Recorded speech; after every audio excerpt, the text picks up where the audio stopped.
Hello ಎಲ್ಲರಿಗೂ, Lakshmi family ಝೋನ್ಗೆ ಸ್ವಾಗತ. ಇದು ಬ್ಯಾಂಗ್ಳೂರ್ ಸೀರೀಸಲ್ಲಿ 9ನೇ ಎಪಿಸೋಡ್.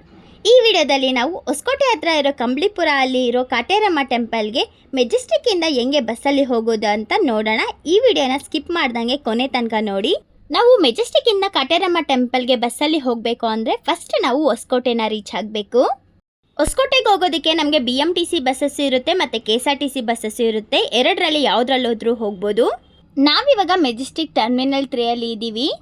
ಟರ್ಮಿನಲ್ 3 ಅಲ್ಲಿ ಕೋಲಾರ್ಗೆ ಹೋಗೋ ಬಸ್ಸಸ್ ಹೊಸಕೋಟೆ ಕಡೆನೇ ಹೋಗೋದು. ಸೊ ನಾವಿವಾಗ KSRTC ಬಸ್ಸಲ್ಲಿ ಹೋಗ್ತಾ ಇದ್ದೀವಿ. ಮೆಜೆಸ್ಟಿಕ್ಕಿಂದ ಹೊಸಕೋಟೆಗೆ 32 ಕಿಲೋಮೀಟರ್ಸ್ ಇರುತ್ತೆ. ಈ 32 ಕಿಲೋಮೀಟರ್ಸ್ಗೆ KSRTC ಬಸ್ಸಲ್ಲಿ ಹೋಗೋದಾದರೆ 46 ರುಪೀಸ್ ಆಗುತ್ತೆ. BMTC ಬಸ್ಸಲ್ಲಿ ಮೆಜೆಸ್ಟಿಕ್ಕಿಂದ ಹೊಸಕೋಟೆಗೆ 33 ರುಪೀಸ್ ಚಾರ್ಜ್ ಮಾಡ್ತಾರೆ. ಈ KSRTC ಬಸ್ಸಲ್ಲಿ ಹೊಸಕೋಟೆನ ರೀಚ್ ಆಗಿ ಹೊಸಕೋಟೆಯಿಂದ ಮತ್ತೆ ಟೆಂಪಲ್ ಹತ್ರಕ್ಕೆ ಹೋಗಿ ಮತ್ತೆ ರಿಟರ್ನ್ ಬೆಂಗಳೂರಿಗೆ ಬರೋದಕ್ಕೆ ಒಬ್ಬರಿಗೆ 150 ಹತ್ತತ್ರ ಚಾರ್ಜ್ ಆಗುತ್ತೆ.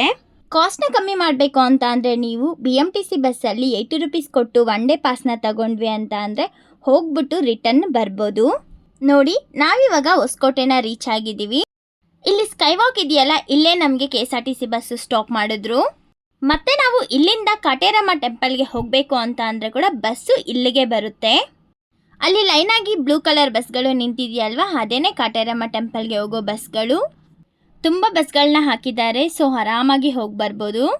ಹೊಸಕೋಟೆಯಿಂದ ದೇವಸ್ಥಾನದ ಹತ್ರಕ್ಕೆ 12 ಕಿಲೋಮೀಟರ್ಸ್ ಇರುತ್ತೆ ಅಷ್ಟೇ. 30 ಮಿನಿಟ್ಸ್ ಜರ್ನಿ ಇರುತ್ತೆ. ಇಲ್ಲಿಂದ ಟಿಕೆಟ್ ಪ್ರೈಸ್ ನೋಡೋದಾದರೆ 24 ರುಪೀಸ್ ಚಾರ್ಜ್ ಮಾಡ್ತಾರೆ. ಲೇಡೀಸು ಬೆಂಗಳೂರಿಂದ ಟೆಂಪಲ್ ತನಕನೂ ಫ್ರೀ ಟಿಕೆಟಲ್ಲೇ ಹೋಗಿ ಬರ್ಬೋದು, ಯಾವುದೇ ಥರ ಚಾರ್ಜಸ್ ಇರಲ್ಲ. ಈ ಹೊಸಕೋಟೆ ಬಸ್ ಸ್ಟಾಪಿಂದನೇ ನಿಮಗೆ ಆಟೋ ಫೆಸಿಲಿಟಿ ಕೂಡ ಸಿಗುತ್ತೆ. ಶೇರ್ ಆಟೋ ಕೂಡ ಇರುತ್ತೆ. ಒಬ್ಬರಿಗೆ 50 ರುಪೀಸ್ ಚಾರ್ಜ್ ಮಾಡ್ತಾರೆ.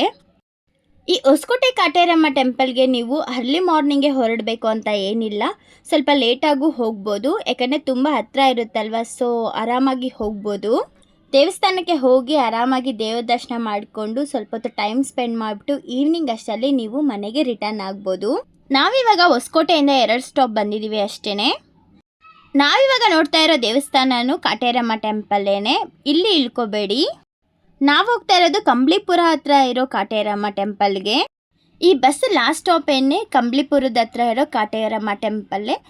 ಸೊ ಏನು ಟೆನ್ಷನ್ ಮಾಡ್ಕೊಳೋ ಕೆಲಸ ಇಲ್ಲ, ನೀವು ಆರಾಮಾಗಿ ಲಾಸ್ಟ್ ಸ್ಟಾಪ್ ತನಕ ಕೂತ್ಕೊಂಡಿರ್ಬೋದು.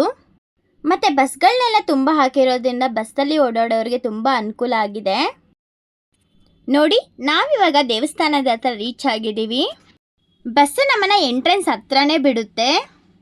ನಾವು ಎಂಟ್ರಿ ಆಗಿದ ತಕ್ಷಣ ಫಸ್ಟು ನಾವು ಗಣೇಶನ ದರ್ಶನ ಮಾಡ್ಕೊಂಡ್ವಿ. ಮತ್ತು ನಾವು ಒಳಗಡೆ ಹೋದ್ವಿ ಅಂತ ಅಂದರೆ ನಮಗೆ ದೇವ್ರದ್ದು ವಿಗ್ರಹ ಕಾಣಿಸುತ್ತೆ. ಈ ದೇವಸ್ಥಾನದ ವಿಶೇಷ ಏನು ಅಂತ ಅಂದರೆ, ಈ ದೇವಸ್ಥಾನದಲ್ಲಿ ಹರಕೆ ಹೊತ್ತು ನಾವು 9 ವಾರಗಳು ಬಂದು ದೇವರಿಗೆ ಕಾಯಿನ ಕಟ್ಬಿಟ್ಟು ಹೋದ್ವಿ ಅಂತ ಅಂದರೆ ನಮಗೆ ಅದು ನೆರವೇರುತ್ತೆ ಅಂತ ಅಂದ್ಬಿಟ್ಟು ಎಲ್ಲರ ನಂಬಿಕೆ. ಮತ್ತು ಈ ದೇವಸ್ಥಾನದಲ್ಲಿರೋ ಜೋಡಿ ಆಲದ ಮರದ ಕೆಳಗಡೆ 9 ನವದುರ್ಗೆಗಳು ಇದ್ದಾರೆ ಅಂತ ಇಲ್ಲಿರೋರು ಎಲ್ಲರೂ ಹೇಳ್ತಾರೆ. ಈ ದೇವಸ್ಥಾನದಲ್ಲಿ ಬೀಗಗಳನ್ನ ಕೂಡ ಕಟ್ತೀವಿ. ಮತ್ತು ಈ ದೇವಸ್ಥಾನದಲ್ಲಿ ಮಕ್ಕಳು ಯಾರಿಗೆಲ್ಲ ಆಗಿಲ್ಲ ಅವರು ಇಲ್ಲಿ ದೇವರಿಗೆ ಹರಕೆಯನ್ನು ಹೊತ್ಕೊಂಡು ತೊಟ್ಲನ್ನ ಕಟ್ತಾರೆ. ಈ ಟೆಂಪಲ್ ಟೈಮಿಂಗ್ಸ್ ನೋಡೋದಾದರೆ ಬೆಳಗ್ಗೆ 6 ಗಂಟೆಯಿಂದ ರಾತ್ರಿ 7:30 ತನಕ ಟೆಂಪಲ್ ಓಪನ್ ಇರುತ್ತೆ. ಈ ಟೆಂಪಲಲ್ಲಿ ಅನ್ನದಾನ ನೋಡೋದಾದರೆ ಮಧ್ಯಾಹ್ನ 12 ಗಂಟೆಯಿಂದ ಸ್ಟಾರ್ಟ್ ಆಗುತ್ತೆ. ಈ ದೇವಸ್ಥಾನ ಅಂತೂ ತುಂಬ ಚೆನ್ನಾಗಿದೆ. ನೀವು ಮಿಸ್ ಮಾಡ್ಕೊಂಡಂಗೆ ಒಂದಿನ ಫ್ರೀ ಮಾಡಿಕೊಂಡು ಬಂದು ದೇವ್ರನ್ನ ದರ್ಶನ ಮಾಡಿಕೊಂಡು ಹೋಗಿ. ಯಾರಿಗೆಲ್ಲ ಈ ವಿಡಿಯೋ ಇಷ್ಟ ಆಯಿತು ಲೈಕ್ ಮಾಡಿ, ಶೇರ್ ಮಾಡಿ, ಕಮೆಂಟ್ ಮಾಡಿ. ಇದೇ ಥರ ನಮ್ಮ ವೀಡಿಯೋಸ್ಗೋಸ್ಕರ ನಮ್ಮ ಚಾನಲ್ನ ಸಬ್ಸ್ಕ್ರೈಬ್ ಮಾಡೋದು ಮರಿಬೇಡಿ. Thank you.